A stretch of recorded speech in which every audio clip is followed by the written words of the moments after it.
So thank you so much for accepting our invitation, and it's 700 young professionals here, like eager to learn about your perspectives and experience. So we're very excited, and I would like to ask the first question from Mr. Jон Belll, and I would like to I want to ask this from from all of our panelists. So our first question is, why and how did you come to Mongolia? Why did you choose Mongolia? Could you share a brief background information and share your story? Yeah. Hello? Okay. Yes, first of all, I'm very happy to be here today in this Unplugged event. It's a very interesting format, and I hope I can contribute something here. I came to Mongolia first time in May 2015, and Han Bank reached out to me and thought that maybe I could help the bank improve its processes, improve its business, because my background is emerging market banking. I spent most of my career in Central Europe. And I came over here for a week in May to visit the country and spent some time outside of UB and some time here in UB, and I just sort of felt very comfortable here and felt that I could add value to the organization. That's awesome. So what about you, Daniela? So good afternoon. I mean, the event is called Unplugged, but I think it's very plugged. So happy to be here with all of you. I work for the United Nations Development Program, which is one of the United Nations agencies. We have offices in 129 countries around the world, and Mongolia is one of them. I mean, as we move to the managerial position, the expectation is that actually we change country every 4 years. The maximum is 5 years. Afterwards, the expectation is that we move out to another country. So my life is a very nomadic life, if you want. And so it just happened that I was due to move from where I lived before, which was Thailand, and Mongolia was one of the countries on the list. And since I visited Mongolia several times before, I felt very much at home here. I'm from Slovakia. In many ways, Mongolia reminds me of my own country in terms of the history, transition, the experience. So it was a no-brainer, so to say, for me to accept the offer and move over to Mongolia. So great to hear that. Wow. What about you, Mr. Hamada? Yeah. Hello, everybody. So much gonna. Mininer Hamada, Mobikom in Hizahira.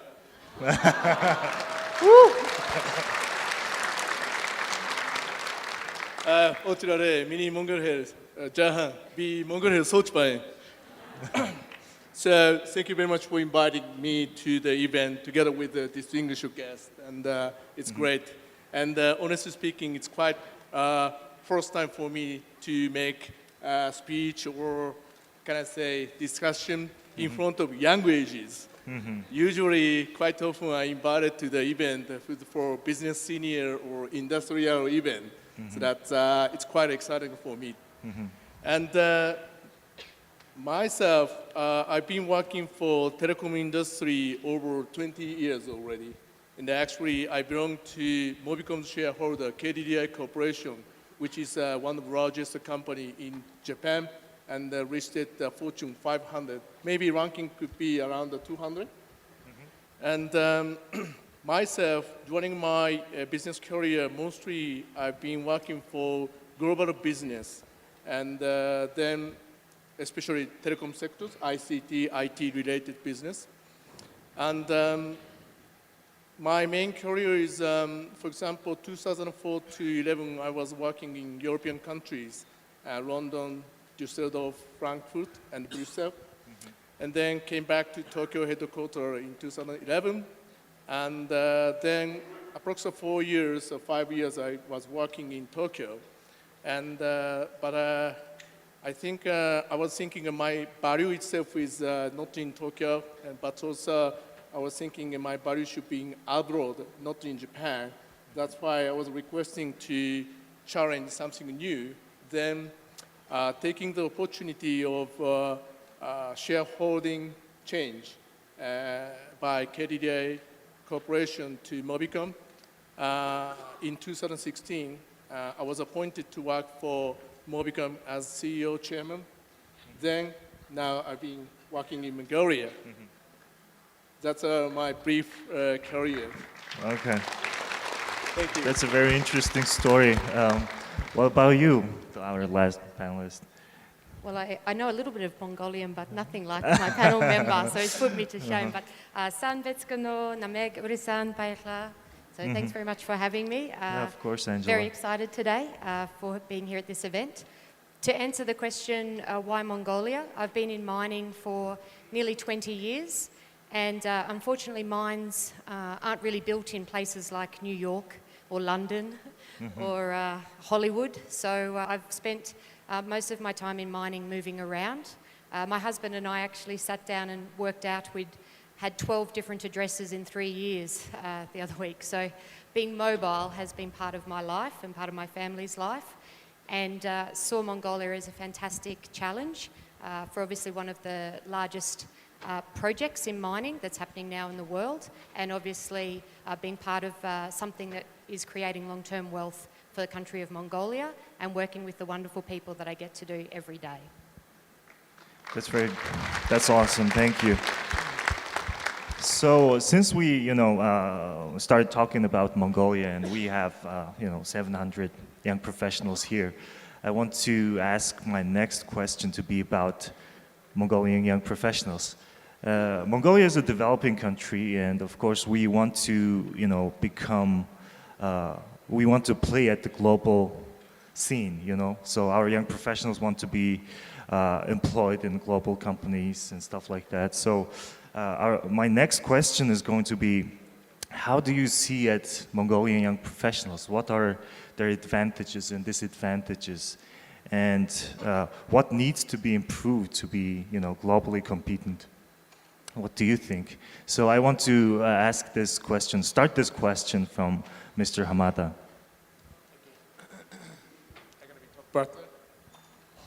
So I think, since the time when I came to Mongolia in 2016, I've been working already 3 years. And quite often in business scene, I feel there, honestly speaking, please don't feel bad, but business and the mindset consistency is lacking, I think. For example, in my understanding, I feel that the Mongolian nature, Mongolian country, Mongolian people likes something new, and quite good adaptability and flexibility there is. However, on the other hand, by other words, this means when you try to do something new quickly, which means there is a non-consistency about the existing one. That's why I think there should be more well-balanced is required. And so that when I'm doing something new, for example, business or job, people will try to catch up, people try to challenge it quickly. However, existing business quite often left alone. That such kind of consistency, sustainability, I think kind of keyword for further improvement and development. Thank you. I want to continue this question to Angela, because you're in the HR, so I think you will have very interesting perspectives on this. Yeah, sure. Thanks for the question. Looking at all of these young faces, it's interesting. So for me, the energy and the entrepreneurial spirit that I see in young Mongolians and young Mongolian professionals is fantastic. I'm spending some time earlier this afternoon up looking at some of the work that's happening at the stalls here today. I was just taken away with some of the work and the effort that's been put into their own creativity and delivery of work that's there. So for me, that's a really strong positive, that there is creative energy, there's a desire to do different things and to build on what's already here. Looking at it from where we see some opportunities within our business is for that global perspective.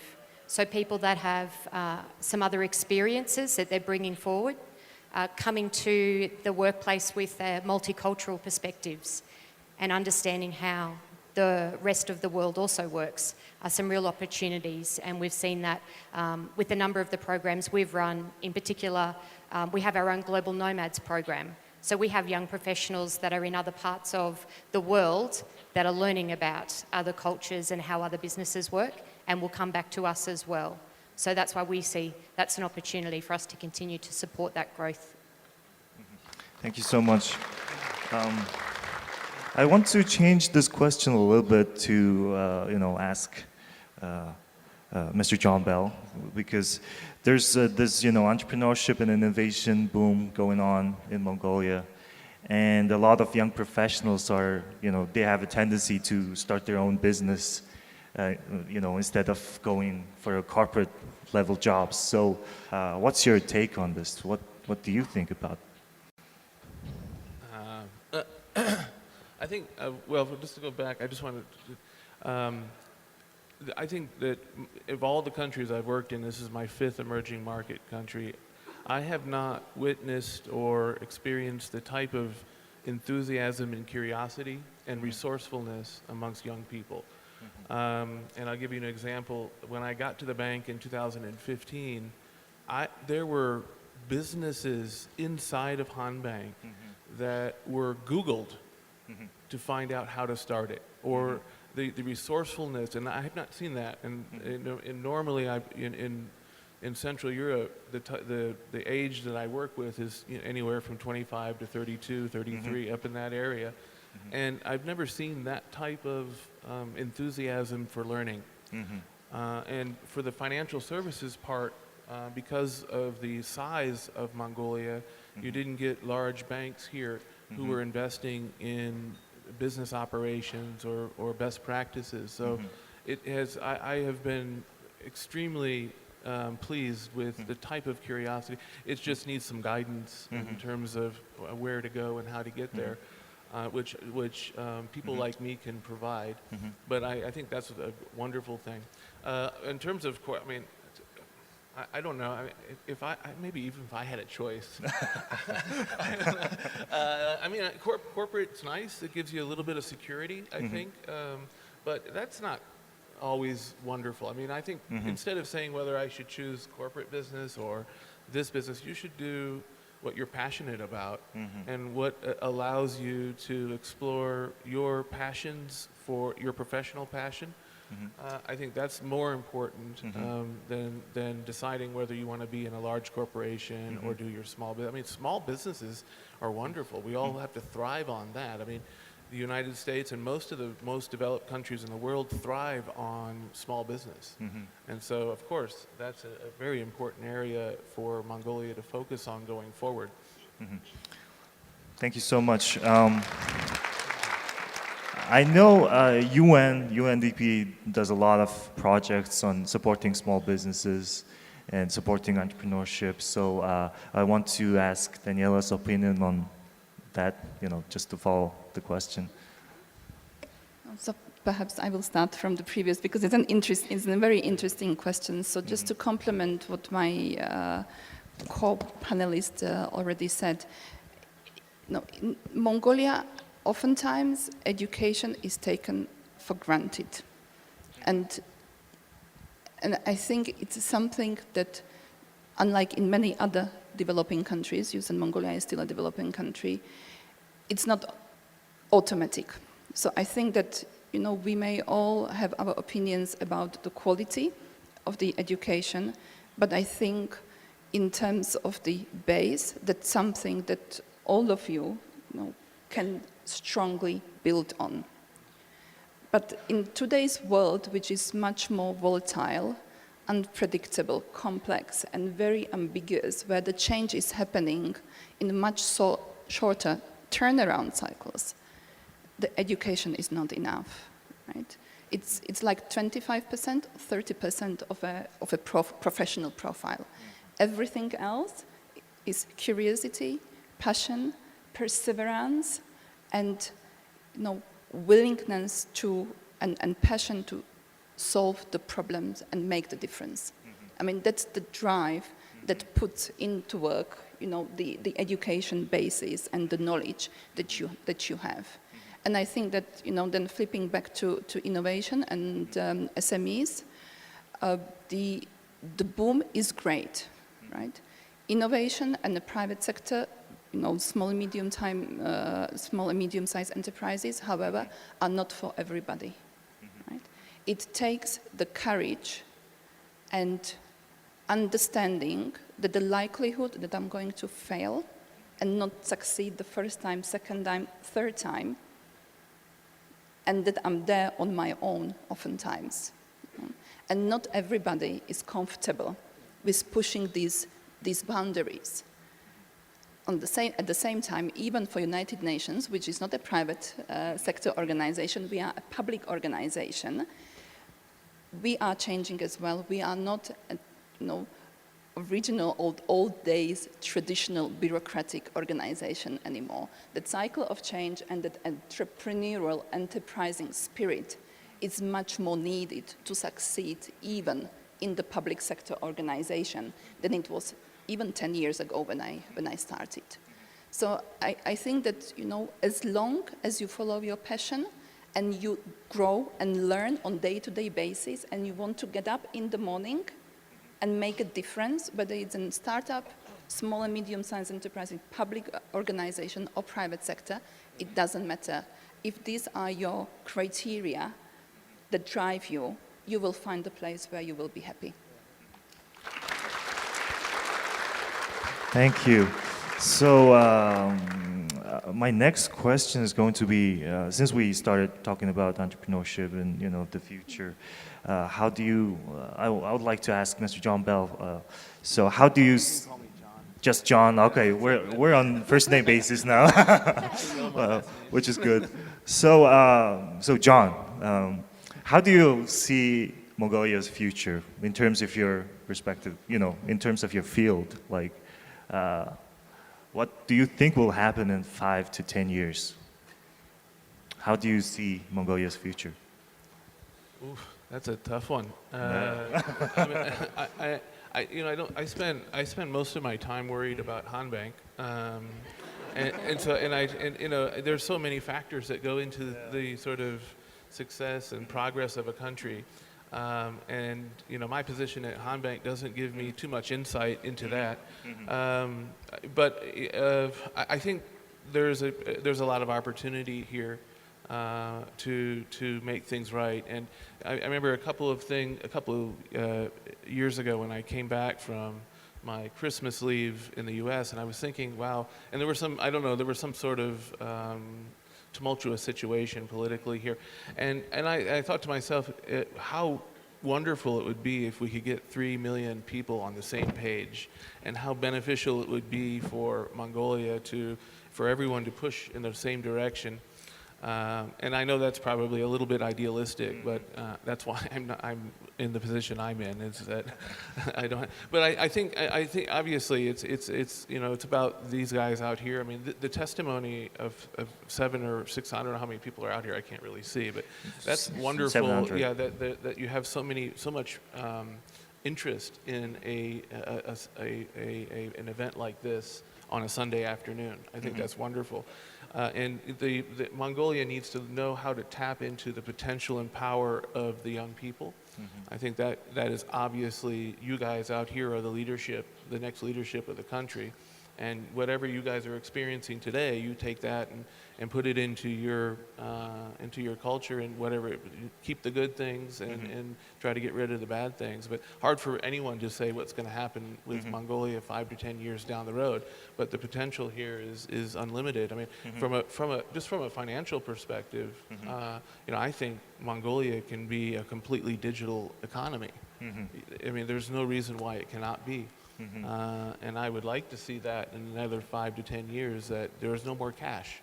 that people can actually, make payments to each other or to businesses and function without the need of it. And so I think, and having a population of 3 million puts you in that unique position where the education can be quick and thorough. So. Awesome. So I'd like to ask the same question from Daniela, because I think United Nations has, lots of plans, directed towards the future. So thank you. That was one of the my favorite questions on your question list today. That's great. Because I realized that, again, compared to private sector, actually the UNDP's business model is work itself out of business, which is very, very interesting. So I hope that, when we are out of the business in Mongolia, that will be the time when we close the office, that will be the moment where Mongolia and Mongolians will be able to say, this is a developed country, whatever comes our way, whatever shocks, whatever challenges, problems we will face in the future, we as Mongolians, again, different walks of life, are able to resolve those problems and find the solutions and move ahead, and we don't need an organizations such as United Nations or UNDP to be present in the country to guide us, support us, to share the knowledge. And I believe that from the transition process that Mongolia has gone through, that in 10, 15 years, all of you as professionals will be giving back and sharing your knowledge and experience with the countries around the world that still need it. I don't think it's going to happen in 5 years, but I'm hopeful that in 10 to 15 years, it will be you sitting in different countries at this stage, similar to this one, and sharing the knowledge and the experience, from the challenging moments and the situations that you all faced in your, student, professional life. So I'm eternally optimistic about the Mongolia's future. Thank you so much. Can I call you Tацуя, since we're on first name basis? So, Tацуя, I was wondering, since John said, he thinks that Mongolia can be a complete digital economy in terms of banking and stuff, right? So, what do you think in terms of telecommunication? How do you see Mongolia's future? Yes, thank you for asking a good question. I'm working for telecom sectors at the moment, and however, currently telecom sector's business model and the business portfolio is shifting to more cross-border type of business. And purely in the past, it's like a mobile or dialing by no. But usually, I think many of people here don't say by no recently, just typing, messenger or messenger voice. Right?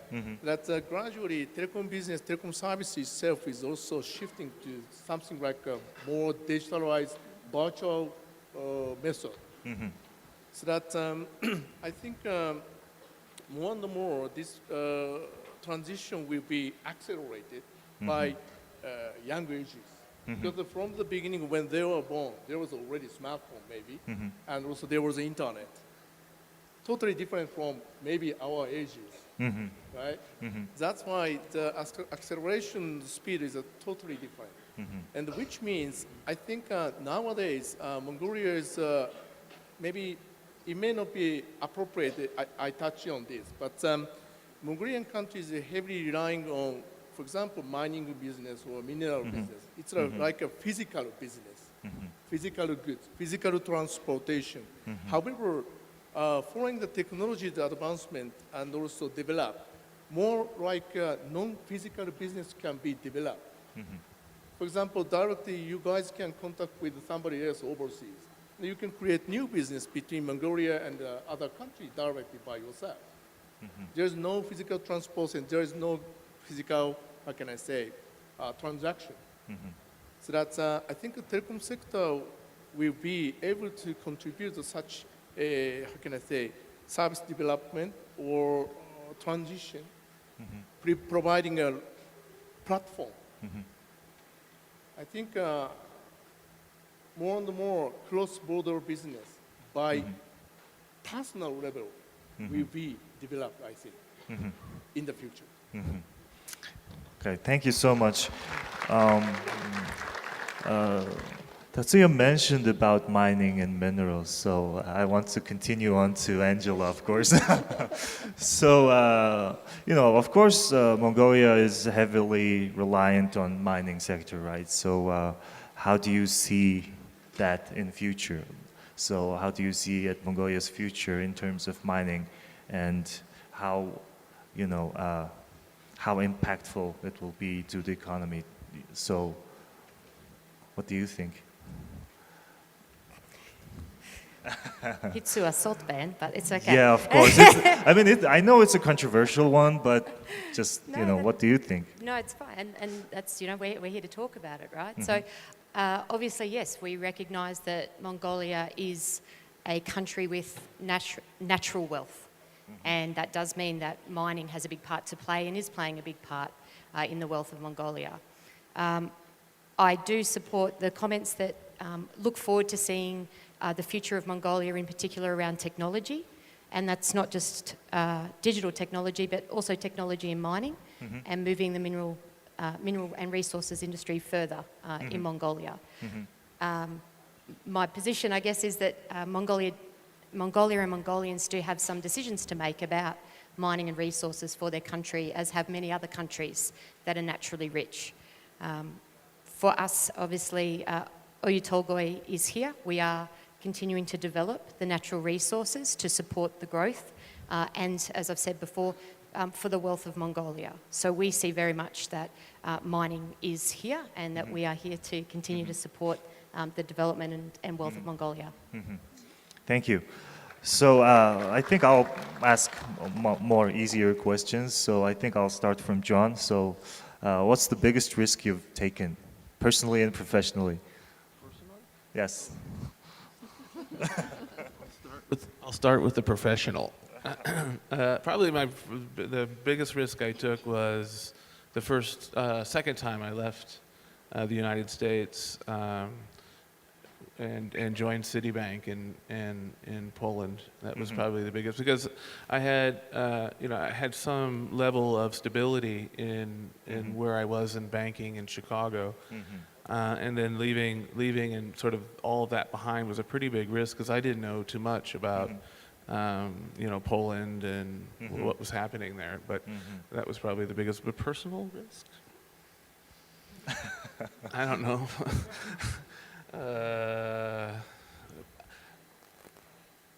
don't know. Maybe it was last summer's bike trip.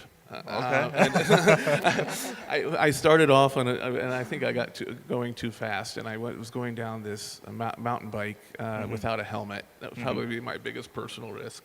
Oh, wow. Okay. I think it's a good question, so I want to ask the same question from Daniela as well. Personal and professional, biggest risk you've ever taken? So for me, the personal and professional risk is actually combined. Okay, that's good. I said I come from Slovakia, and I'm the product of the transition, the same that is ongoing currently and continues to be ongoing in Mongolia. And when I finished university, I started to work for a bit in Slovakia, and then I got the scholarship to go and work for the European Commission in Belgium, in Brussels. And that was for 5 months, and we were not the member of the European Union yet. And the organization I worked for kept the job for me back in Slovakia during the time. And after 5 months, I had made a decision to stay in Belgium and to become the economic migrant, basically. Not having very few networks, not knowing anybody. I haven't spoken neither Flemish nor French properly at that time. And so I gave up the job back home. I didn't come back. I had to call my employer at the time that I'm very sorry. and apologize. But no, thank you very much for keeping the job. I'm not coming back. It wasn't pleasant for anybody. I felt very badly. But I think that it goes back to what I said at the beginning. I decided to follow my passion, and that was, learning about new cultures, learning about new countries. And then afterwards I went from one internship to another. I managed after another 7 months to land a job. And eventually afterwards, after 3 years, I came back to Slovakia. It was interesting when everybody was going to the European Union, I was coming back. I guess that was another risk as well. So it's, in the hindsight, not easy and quite risky decision. It could have ended up very differently than how it ended up. Yeah. Wow, that's a very interesting story. Thank you. What about you, Tацуя? Yeah.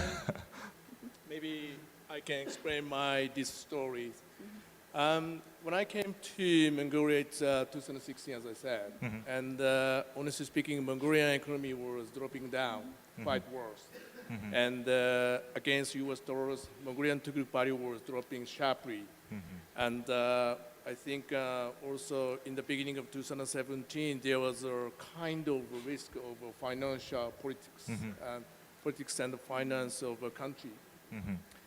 But on the other hand, when it comes to telecom sector, we, Mobikom, and our competitor started the 4G nationwide, which means under really severe economic situation, we needed to invest a large amount of money, quite opposite. Yeah? And so that's what I needed to do was, of course, from the viewpoint of shareholder in Tokyo, they like to minimize the investment under such economic situation. It's natural for anybody else, shareholder. But from the viewpoint of operator side, as a CEO of Mobicom, I need to protect the company. I need to contribute to Mongolian ICT sectors. So that's what I did was, of course, my shareholder company is Tokyo KDDI, is my direct boss. CEO was at that time, no investment more, don't do that. But strongly, I had a request to them, but it's rejected. However, only in the last minute before a new business plan fixed in 2017, I fly to Tokyo, knock the door of the company president, skipping my direct boss. It was my big challenge. Without any appointment, just standing in front of my president's door at 6:50 in the morning. Because I heard from his secretary, he's coming always around 7 o'clock in the morning to the office. I was just standing in front of his office and knocking on the door, and he immediately understand why I'm here. Because it's quite unusual without appointment in the morning from Mongolia all the way. His first question was, "Oh, how are you? What's going on? Are you all right?" "Yes, I'm not all right. Thank you for asking." And what's the issue? His second question was directly, what is the issue? Because he fully understands through my face. I said, I need investment. Then how much? Quite a lot. Just by 5 minutes, he said, do it. Point is, thank you. Point is, rather than amount, he fully understood the seriousness of myself. All the way came from Mongolia without any appointment, standing in front of his door early morning, having a bag, having another bottle of vodka as a souvenir. And just by 5 minutes conversation, he said, do it.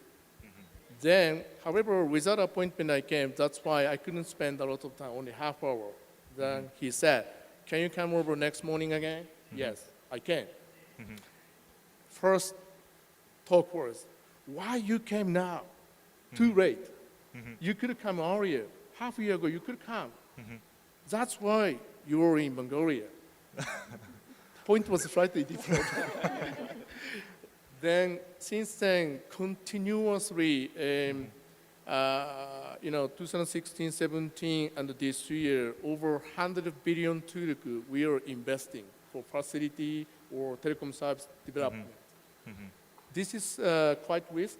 I committed business performance as a return. So that's still taking risk, ongoing. But so far, my teams are doing well, and maybe market is also accepting our service somehow. Yeah. Wow, so thank you so much for going the miles to, actually bring development to Mongolia. So what about you, Angela? What's your biggest personal and professional risk, since I asked all other panelists? Sure. Well, I'm quite a risk-adverse person, so risky acts for me are not that easy. I'm scared of flying. I've got issues with heights, so some of my risks personally are a little bit hard. Probably from a personal perspective, I conquered my fear of open water and learnt both to surf, which as an Australian is something everyone thinks all Australians do, but we don't.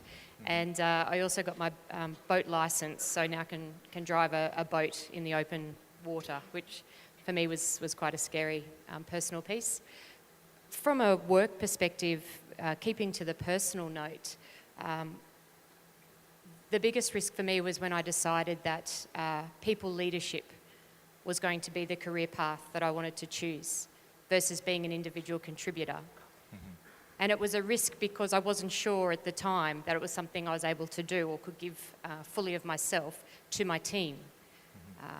I was sitting there looking at a group of people, and these were, I think at the time, 12 people that were going to be dependent on me for their motivation, for their work direction, for being there for them, for having to talk to them when things were tough, but also having to reward and recognise them as well.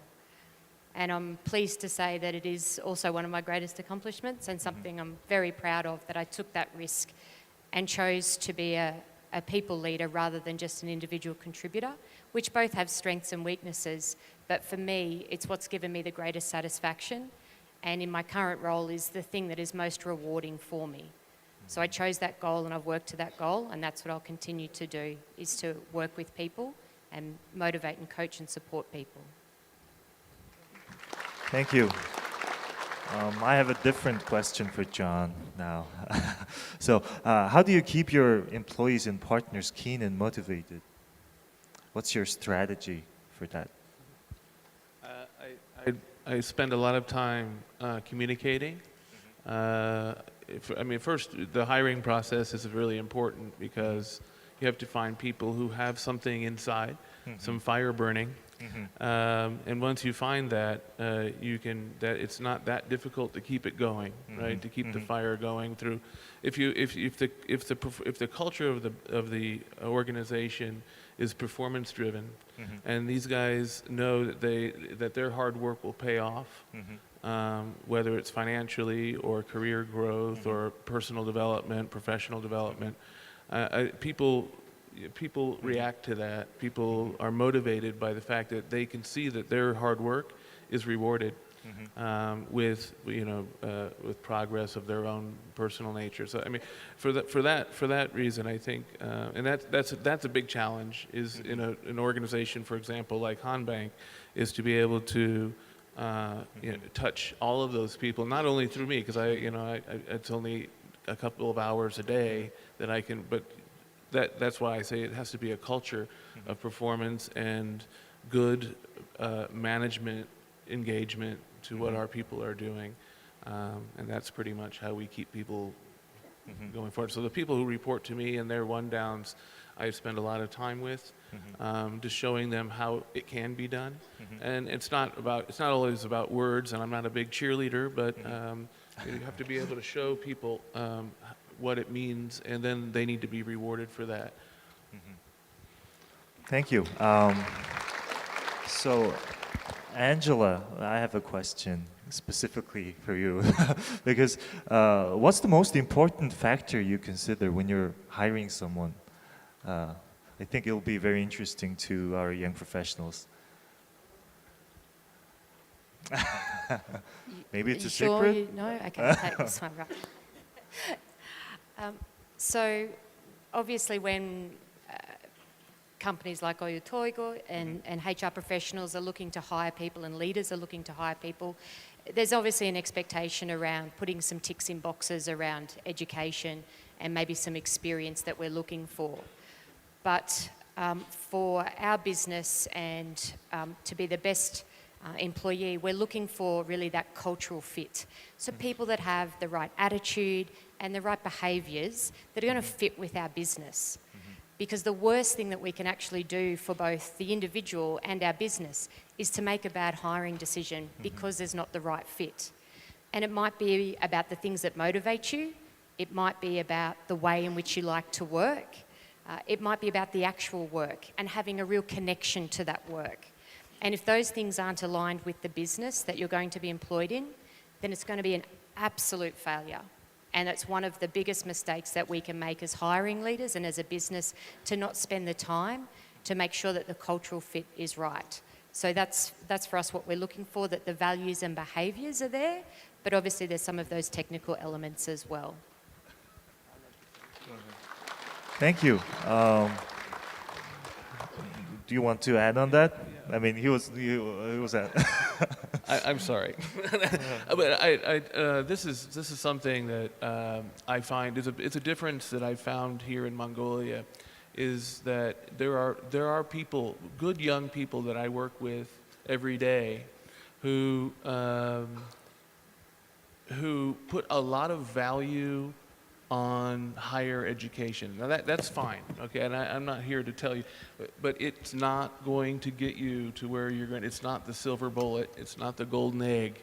I've had Mongolia itself, the business, what's happening in Mongolia now, and working in an organization like that the companies here represented, that in itself is a MBA business case every single day, right? So I have people who want to go abroad to the US for MBA programs, and they want to read about what's happening right here in Mongolia and talk about it academically. When you actually have an opportunity to live it, and you cannot replicate that in a classroom. And so I encourage people, obviously you should have some minimum educational, but it is not, and I have never hired anyone on education alone, never. I have never, it actually, to be quite frank, it doesn't matter that much to me. Someone else in HR checks to see whether this person has a diploma, but when I'm talking to junior people, mid-level people, senior people, it's mostly about attitude, it's mostly about energy levels, their experience, what they've done in the past, and how perseverant you are. You know, if I try to detect whether you run away from challenges or do you run at them. And so those are just some, it's sort of a pet peeve I have here in Mongolia, because I see many young people who walk away from a wonderful situation and just to go to 2 or 3 years in Australia or the US or somewhere where they could learn a lot more from what we're doing at Han Bank in our transformation process. Thank you. I'd like to ask a slightly different version of that question from Tацуя. So how do you choose who to promote? How do I choose? How do you choose who to promote? Like, yes. Okay, maybe rather than super intelligence, rather than super smartness, I'd like to have an honest person. As a business professional, as a leader, I don't want to do fake insubordinate people against me and against them. Otherwise, business go other way. Even if I instructed something, even if they report it, if it's a fake, it doesn't make sense. And that's why, firstly, I prefer to having honest honest people, and then promote it. Skill, experience, even now, even our ages, speed could be different.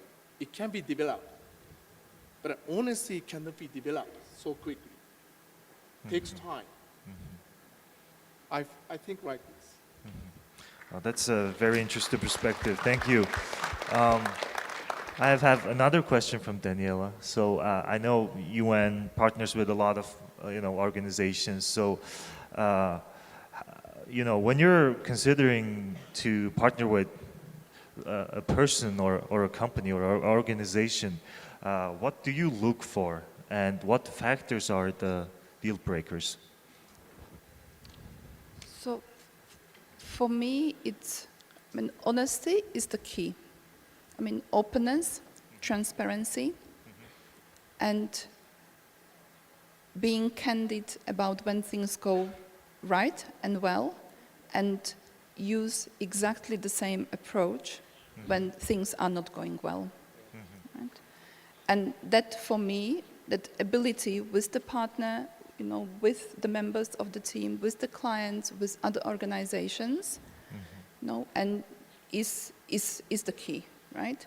If there is a problem, if there is a challenge, for me, the deal maker is, are we able to sit down and talk it through? And talk it through in a positive, solution-oriented manner. Even can we talk through and define what the problem is? Because oftentimes it happens when we sit around the table, the definition of a problem and the challenge of the people sitting around may be very different. Right? Can we do it in an intelligent, constructive way?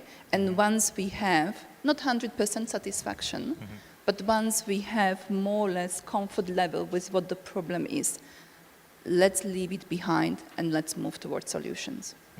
If I'm able to do this with the members of my team, with my staff employees, with my clients, that for me is a deal breaker, if you want. Thank you. So I have a question for Tацуя. So what's the most important decisions you make as a business leader?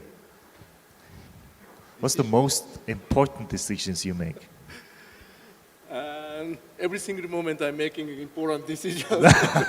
So maybe I think for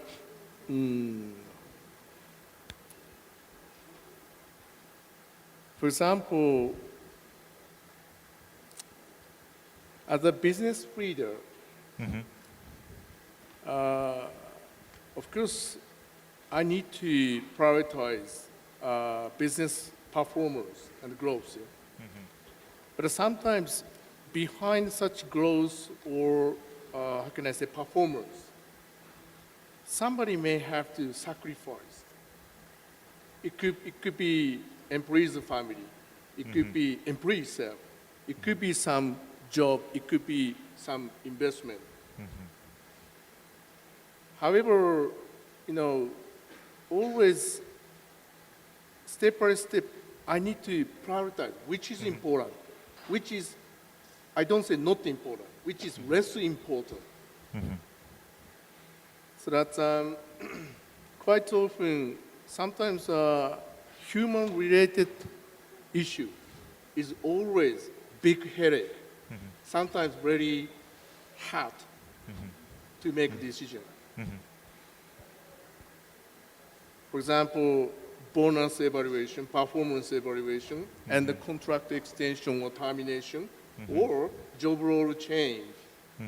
Those are directly make affection on their lifestyle or life itself.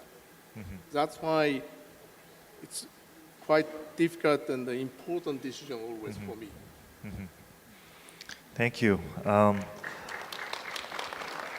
I have a question for John. So, what advice would you give for someone who's going to a leadership position for the first time? So I think it'll be very interesting for our young professionals. All right. So I'll talk about manager. So if normally in my situation, a promoted manager will already have experience in managing people, because for me that's probably the biggest challenge for any manager anywhere in the world is managing a team. And it's just, and I will never promote somebody who doesn't have some experience in that. And the organization itself, it has to be very good at giving people opportunities to learn these skills before you're sort of thrust out into the middle of the ocean. And so, obviously, if for people who want to become in a management position or leadership position, have to be good at understanding people, have to be wonderful at reading energy, trusting people, because that I think goes to what Hamada-san said before, is that link, that trust link between your supervisor and your employee that has to be built up. And you have to have that type of trust where you can be, directly honest, sometimes severely honest with people, on the good side and on the bad side, because people cannot grow unless you're able to give them feedback. And giving negative feedback, which is probably something that Hanbank is not very good at right now, because just the management skill and competence is not there yet. But once you get that, it can be a very powerful tool to grow as a young person and to be a leader, because leaders have to be good at receiving feedback, because you constantly have to grow as a leader. So whether you are receiving negative feedback or positive feedback, you have to be good at giving and receiving that. So that's the technical part, I assume, is already there. But most young managers in Mongolia are still working on that link between people. And how to manage people without being friends, because normally that's a sort of a young manager's first inclination is I'll be friends with everybody, right? And then I'll be popular, and then I'll be a good manager, which is absolutely the wrong way to go. There's got to be some distance so that you can keep that honesty and trust, that they know that you're the leader. And that you're able to give great feedback when good things happen, but you can also give negative feedback and coach them and show them how to do it better next time. Thank you. So I have a question for Daniela. And also Angela as well. So can you name one person who had tremendous impact on you as a person, as a leader, as a professional? So for me, it was not an obvious choice. I had to give it some thought, and I landed with my history teacher in the secondary school. And with him, because when I was still going to secondary school, I was still living in the communist and socialist country. But still, as a kid, I was extremely curious, and I had lots of questions that nobody was willing to answer for obvious reasons, right? The trust and honesty and openness were not really the values of the time. And he was the one who, despite all the odds and the challenges of the system, still, and despite the lies that had to be taught in the history lessons at the time to all of us, he managed to tell us the stories, that left important lessons with us, of those that were not allowed to discuss, of openness, trust, honesty, ethics, and the ability to still, despite what was going on, not to lose the faith in the people and in the humankind. And for me, whenever I have difficulties and challenges in following through my work, because I work in development, which means that for the longest time I have to give up on seeing the result of my work. It doesn't happen in 1 year, 2 years, 5 years. The results come after 8 to 10 years. And in the process, it's very, very challenging oftentimes. But when I think about him, it always, that thought brings me back to the basics as to why am I doing the job on the day-to-day basis. Yeah. Thank you. What about you, Angela? Yeah, it was Mr. John Rose. He was the Chief Financial Officer where I worked at the time at BHP Billiton. And I was HR, and there's a running joke that HR doesn't know how to count. So for me to have found good partnership with the Chief Financial Officer was different. We came from different backgrounds. He was quite a reserved and introverted man, and I wasn't. So we sort of butted heads when we first met. But through working on a number of people issues together, I soon recognised in him that there were absolutely so much I could learn from him, and he was very open to sharing and being an open book to help me with some of the things I was struggling with at the time. And that was really important, to have some safe space, to be able to have someone I could talk to that wasn't necessarily in my profession but understood what I was going through. And unfortunately, John's passed away now, but I hope that he would be happy with where I am.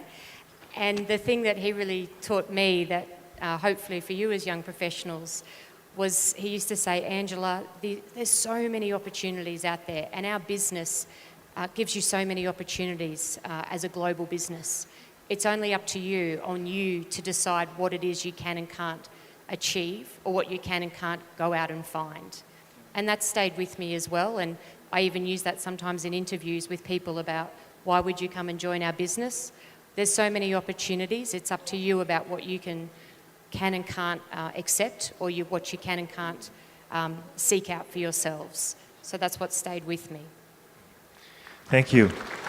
So, although I really want to continue our discussion, our time is limited, so I would like to ask my final question from all of you.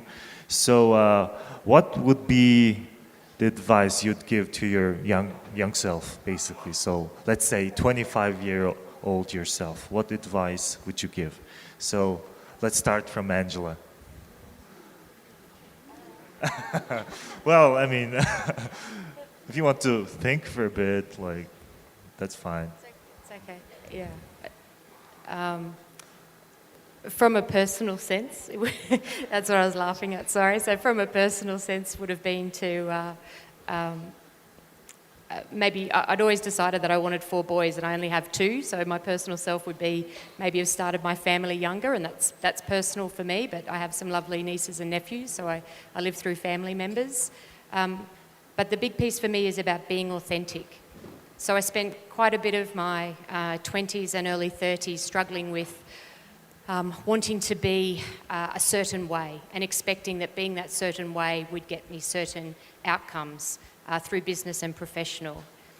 And it wasn't through some guidance from my mentor, Mr. John Rose, and other people that I realised that authenticity was actually what people wanted from me, and what actually got me better results than me trying to be someone that wasn't myself. Working with millennials, I also see that that's been a better connection for me, to actually be authentic, to share when I don't know everything, to ask for their input and advice. So for me, authenticity is what I would tell myself to have just held to, and to have just been myself through from now until the end. Thank you.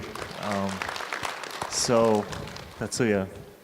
Okay, I may not answering for your question directly, but I'd like to convey my 2 key messages through my past experience. Always I'm telling to my team in companies. First one is that I think there are many young people here today, and then many intelligent, smart people here. And also good passion, good emotion, energy there, right?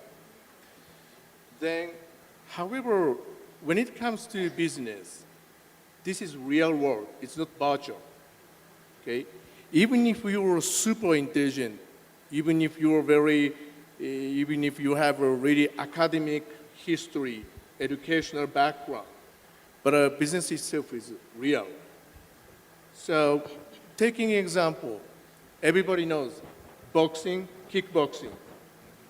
Judge, referee has a lot of knowledge, super, everything. However, they can never be champion of boxing, right? Which means not only intelligence, not only smartness, experience is also important, right? No pain, no gain. Don't take short paths always. Sometimes struggle, sometimes making so much effort, painful, hard, it is also good for your future and business careers. This is one thing. And the second thing is that I'd like to ask a question to everybody. Everybody has dream? Who has dream? Oh.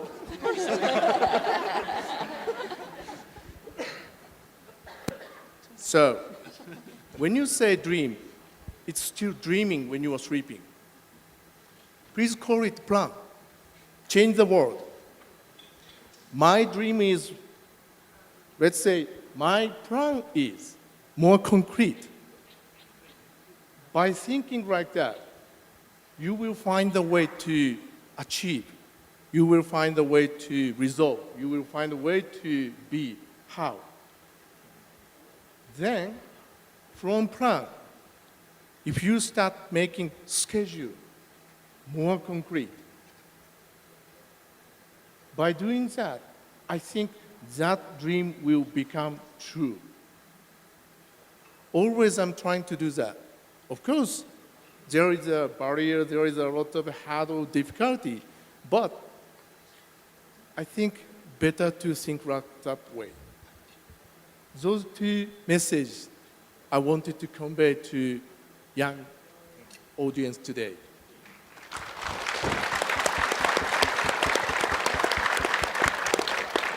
So, Daniela.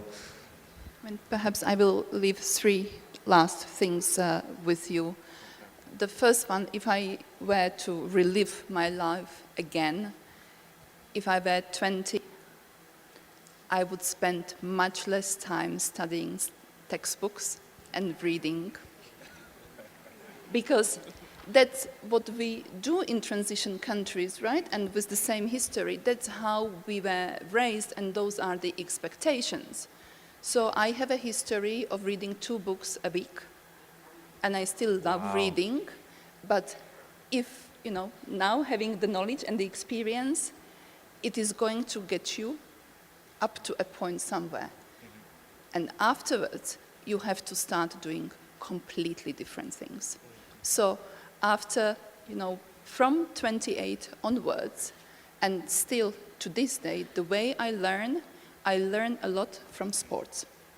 Because the sport, any type of the sport, teaches you discipline, perseverance, teaches you how to get up again when you fail, teaches you how to push your pain boundaries again and again. And those are the things that on the day-to-day basis you need as a manager, as a leader. And I think it very much echoes what my co-panelists already said. The second thing, and leadership and management positions and jobs are very lonely jobs. And I think it goes back to what John has said originally, right? To begin with, they can be very, very lonely. Always develop the networks and always develop your peer community, develop the place, develop the passion outside of your job to which you can go and, decondense, depressurize, and take away the stress. That is extremely, extremely important, right? And the third thing, and I'm going to say that because Mongolia is the country of horses, and I love horses. What I've learned from horses very late in my life, and I use it on day-to-day basis. The horses center you. They center you, they focus you. If you are not calm, in no matter how dangerous and stressful and risky situation, you are not gonna survive being on horse, because horse feels, right? So horse riding has taught me to be centered, to be focused, to be calm, And those are all the, the aptitudes, if you want, or the skills that you need as a leader. But at the same time, because with the horse you have to be in the moment, when you exit the moment, you lost the horse and you are off the horse. At the same time, you need to look where the horse is going, because otherwise he or she is going to carry you all around the place. So it's up to you, to know into the future and set the tone, set the rhythm, set the speed. And all these are the skills that the school, my reading of the books, completely useless, right? That's what the animals and the sport and the day-to-day life, perhaps outside of the job, have taught me. And I use it on day-to-day basis.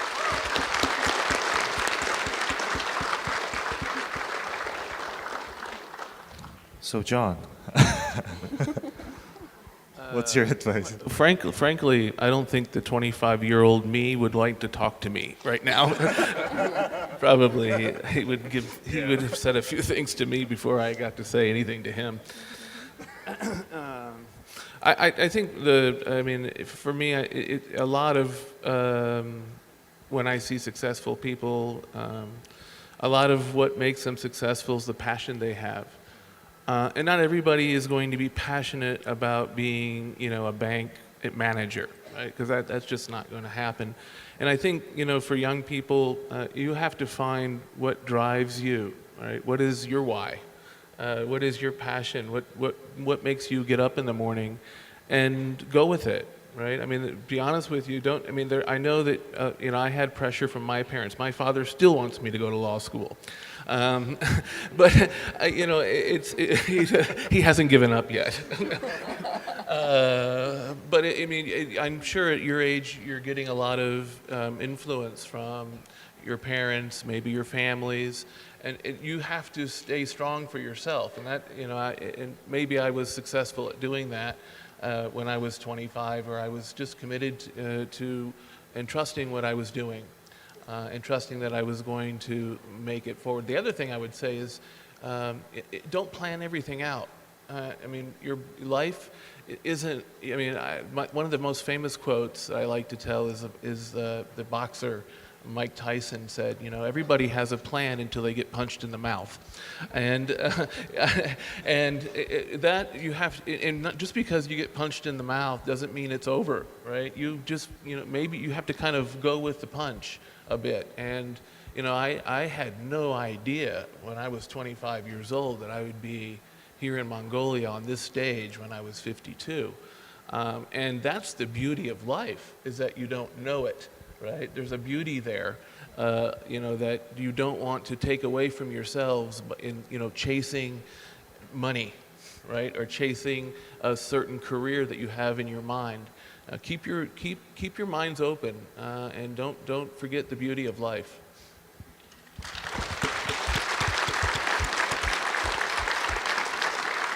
So that basically concludes our discussion. Thank you so much, and let's give another round of warm applause to our panelists. Thank you so much.